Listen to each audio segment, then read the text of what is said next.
Pour son 8e film, Quentin Tarantino réalise un western théâtral, en pleine tempête de neige. 8 personnages vont se retrouver dans une auberge pour une partie de poker menteur qui se terminera dans un bain de sang.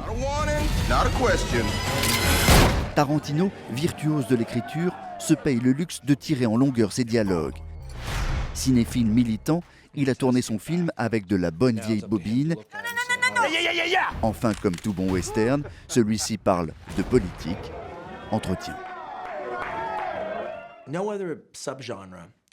Il n'y a pas de genre au cinéma qui soit le meilleur reflet de son époque que le western. Si l'on regarde les westerns des années 50, l'époque où le western a été le plus populaire aux États-Unis, ils racontent l'époque heureuse, où l'Amérique pense qu'elle est exceptionnelle.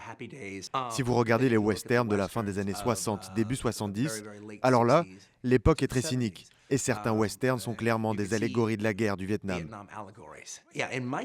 Moi, dans mon cas, c'est un western qui se déroule à l'époque de la guerre de sécession, dans un pays ultra-raciste.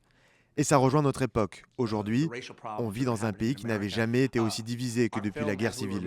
Et pour nous qui écrivons des films, on est forcément imprégné de ce que l'on voit tous les jours à la télévision. Dans mes films, il n'y a pas une forme, mais des formes de violence. Il y a de la violence réaliste, de la violence fantastique. Parfois, la violence est totalement horrifique ou cathartique.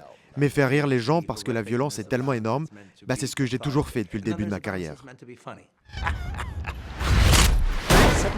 Le format 70 mm a toujours été mon format favori, c'est juste incroyable comme image. Il y a une qualité, des détails incroyables, il y a énormément de profondeur de champ, et puis c'est un film quoi.